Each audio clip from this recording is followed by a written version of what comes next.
네, 여러분 안녕하세요. 네, 두산 로보틱스 말씀을 드립니다. 음, 분할합병 얘기가 나와서 급등을 했다가 다시 좀 흔들고 있는 파동이 현재 전개되고 있습니다.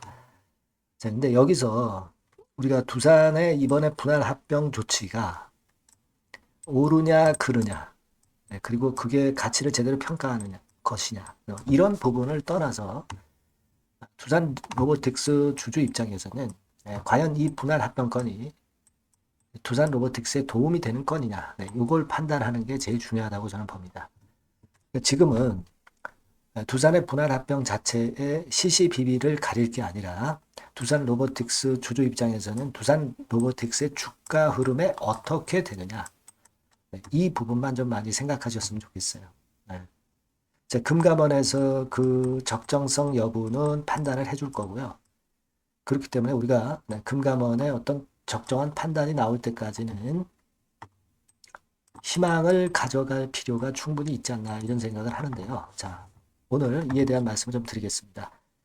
자, 그리고 그 수년간 적자 보이다가 갑자기 흑자를 보여가지고 크게 튈만한 실적주를 하나 영상 후반부에 말씀드릴 겁니다. 자, 최근 시장이 참 어렵죠. 네, 이런 시장에서 이런 것들은 빛을 발할 거라고 믿어 의심치 않습니다. 네, 이 종목 여러분들도 꼭 대박 내보시고요. 자, 두산 로보틱스 지금 바로 말씀드리겠습니다. 자, 구독, 좋아요, 알림 설정을 주시는 분들 대단히 감사드리고 있고요. 네, 앞으로도 많은 소원 부탁드립니다. 자, 여러분, 일단 두산 로보틱스는 이번에 투산그룹의 재편으로 인해서 분할에 반대하는 분들이 이제 매수 청구권을 행사할 수 있는 건이 있잖아요. 이걸 잘 생각해 보실 필요가 있습니다. 물론 이 매수 청구권, 네, 이거는 이번에 분할 합병권이 금감원에 의해서 저지를 당하거나 그렇지 않으면 어떤 주총에서 일단 무산이 된다든가 또는 그 매수청구권을 행사를 했다 하더라도 5천억 정도 이상이 돼가지고 뭐 두산 쪽에서 이번 분할 합병을 취소할 수도 있습니다. 하지만 자, 그렇지 않을 가능성도 분명히 존재하는 것이기 때문에 우리가 그래서 잘 봐야 되는 거죠. 네. 뭐 그렇다고 해서 이 건들의 상황이 발생돼서 뭐 예를 들면 분할 합병이 취소됐다 하더라도 두산 로보틱스가 이 분할 합병건이 나오기 전에 주가가 크게 올랐느냐 이겁니다. 절대 그러지 않았죠. 절대 그러지 않고 어려운 행보를 보였었던 그런 부분입니다. 크게 급등을 했다면 이 건에 제가 말씀드린 그런 어떤 결격설 때문에 주가가 급락을 할 수 있습니다만은 두산 로보틱스는 이미 주가는 충분히 조정을 받았던 상태에서 지금 이 재료가 나온 거다. 그러면 두산 로보틱스 입장에서는 믿져야 본전이다. 잘 되면 크게 대박 시사낸다. 네, 이렇게 보셔야 된다는 거예요. 네, 이게 제일 중요하다. 저는 그렇게 좀 말씀을 좀 드리고 싶고요. 그리고 외인 기관 같은 경우가 왜 계산기 두드려가면서 지금 두산 로보틱스를 왜 매수를 하겠느냐는 겁니다.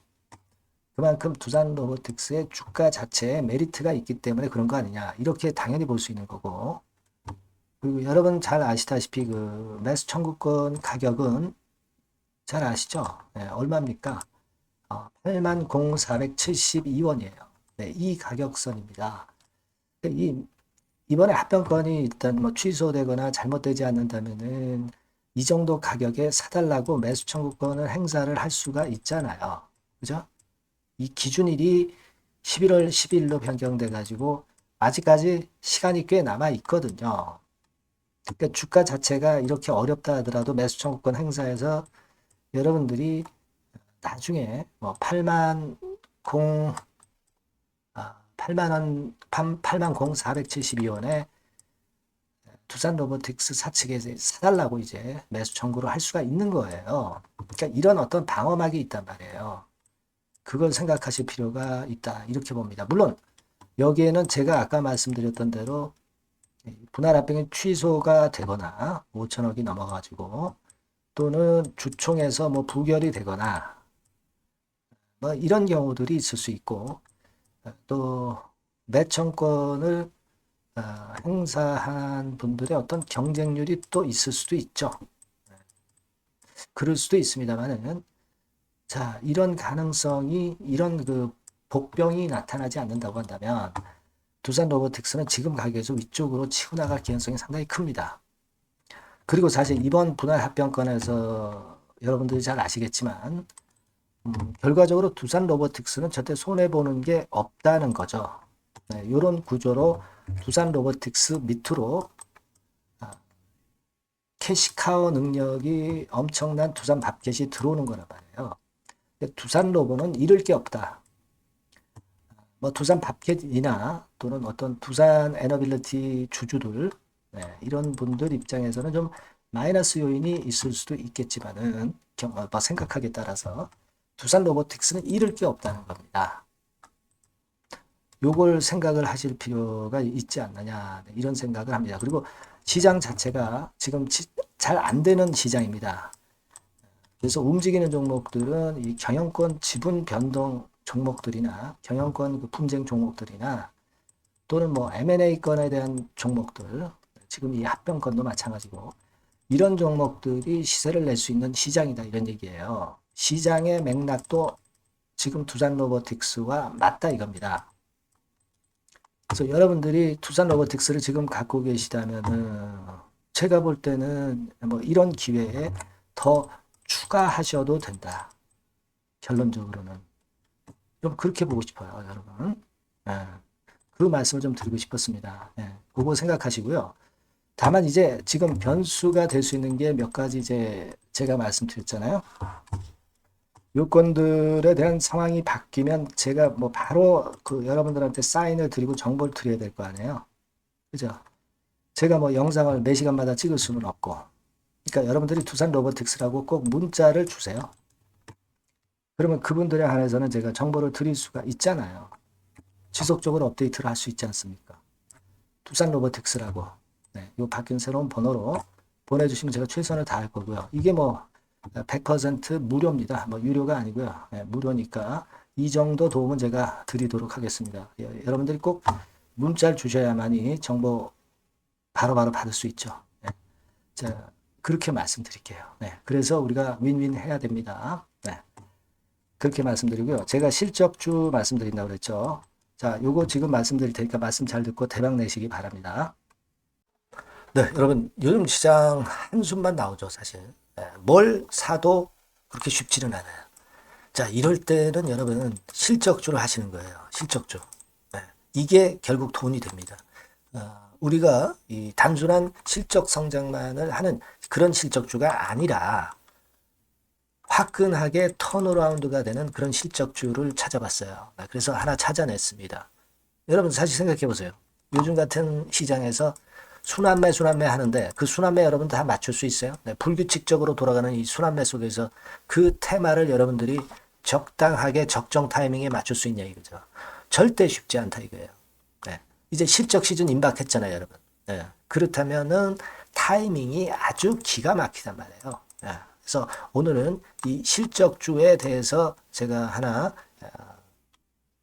찾아낸 거 여러분들한테 아낌없이 드릴 겁니다. 자, 이 실적주는요, 서비스 쪽하고 이제 소비재 섹터에 속해 있다. 이렇게 보시면 되고요. 가격대는 이제 부담이 없는 선이에요. 8,000원에서 15,000원 선. 그리고 시총은 아주 크지 않습니다. 적당하게 중간치 정도 된다. 이렇게 보시면 돼요. 시총이 5천억에서 한 9천억 정도 범위. 이렇게 보시면 되고요. 자, 투자 기간은 뭐 몇 개월 이렇게 기다리지 말고요. 빠르면 1개월. 뭐 1개월 이전에도 될 수 있고요. 1 내지 2개월 정도 그렇게 잡아주시면 될 것 같습니다. 목표는 더블이에요. 예전의 영업이익보다 훨씬 이번에 날 거로 그렇게 보지만 제일 보수적인 가격이 더블 가격이에요, 여러분. 아시겠죠? 이 정도 보시고 대응하시면 될 것 같고. 그럼 여러분들 궁금하시잖아요. 주봉, 차트, 뭐 월봉 차트, 일봉 차트 이런 것들 보고 싶으시잖아요. 그래서 공개를 해드리는데 자, 여러분 일단 먼저 요게 이제 일봉 차트입니다. 일봉 차트인데 오늘까지 일봉 차트는 아니고요. 얼마 전에 일봉 차트입니다. 되게 이런 흐름으로 가다가 여기서 살짝 이제 고개를 든 정도예요. 아주 적절하죠. 아주 적절하고 주봉 차트도 한번 볼까요? 주봉 차트는 이런 정도입니다.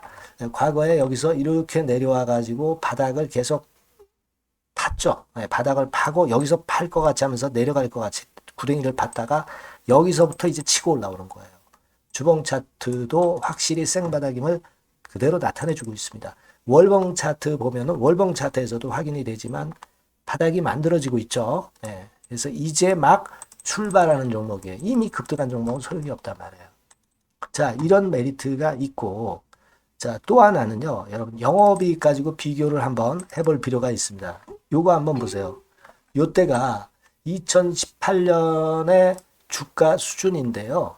이때 영업이익이 가령 XX억이라고 한다고 한다면, 이번에 2024년도의 영업이익은 2018년에 3배가 됩니다. 이미 단기 실적에서 확인이 됐고요. 3분기 실적 크게 나올 거고 3, 4분기 실적 여전히 기대가 되고 있고요. 이미 절반은 나왔어요. 절반은 나온 것으로만 봐도 이때 2018년에 3배 정도 영업이익이 난다 이거예요. 자, 그렇다고 한다면 여러분 주가는 최소한 2018년도 이 지점까지는 와야 되잖아. 그리고 사실 3배이기 때문에 여기서 더 뻗어나갈 수 있습니다. 영업이익이. 하지만 일단 제일 보수적으로 보는 곳이 여기고 여기가 지금 시세에 대비해서 더블 정도 가격대란 말이에요. 그러니까 우리가 이런 정도의 패턴이라면은 일단 최소한 더블 정도만 봐도 그게 제일 그 보수적인 목표가 된단 말이에요. 그러니까 이런 거는 한번 해볼 필요가 있어요. 아시겠습니까? 여기 보시면 이 외인 수급, 기관 수급 같은 경우도 이 지점에서 쌍끌이 매수가 들어오기 시작하고 있습니다. 얼마 안 됐어요. 개인이 팔죠. 개인이 팔고 외인기관이 사는 거는 되는 겁니다, 여러분. 오케이예요. 네, 잘 아시죠? 네, 이런 정도의 지금 현재 패턴을 보여주고 있는 종목이기 때문에 우리가 상당히 기대가 됩니다. 특히 수년간 적자에서 턴어라운드가 됩니다. 흑자로 완전히 바뀌는 거예요. 원년이에요, 원년. 그리고 3분기 실적 같은 경우는 2분기 실적이 나왔을 거 아니야. 이 실적의 3배 정도가 예상이 된단 말이에요. 네, 엄청나죠. 네, 그리고 작년엔 적자였고요, 당연히. 그리고 가장 중요한 건데 중단되었던 대박 기대 사업이 다시 날개를 펼치기 시작하는 원년이 되고 있고요. 특히 그 제주도의 대박 사업은 이게 한 달간 수백억 매출이 이미 돌파가 됐습니다. 그러니까 이 제주도 사업만 해도 한 달간 수백억이다 이런 얘기입니다. 그럼 다른 사업까지 포함이 된다면 엄청나겠죠. 네. 아까 보신 바대로 그리고 외인 기관이 집중 매집하고 있고요. 아까 보셨다시피 차트에서 보셨다시피 생바닥에서 모든 이평이 수렴한 이후에 고개 들고 있어요. 자, 요거는 여러분들 꼭 하셔야 돼요. 그러니까 여러분들은 실적주라고 문자를 주세요. 네. 실적주라고 문자를 주시면 제가 최선을 다해서 여러분들을 도와드릴 겁니다. 이번에 바뀐 새로운 번호 이걸로 실적주 이렇게 문자를 주시면 제가 최선을 다해서 매수부터 매도 그리고 중간에 주가 AS까지 계속 업데이트해서 드릴 겁니다. 여러분 이 종목 꼭 해서 대박 한번 꼭 내시기 바랍니다. 실적주라고 보내주세요. 네, 감사합니다.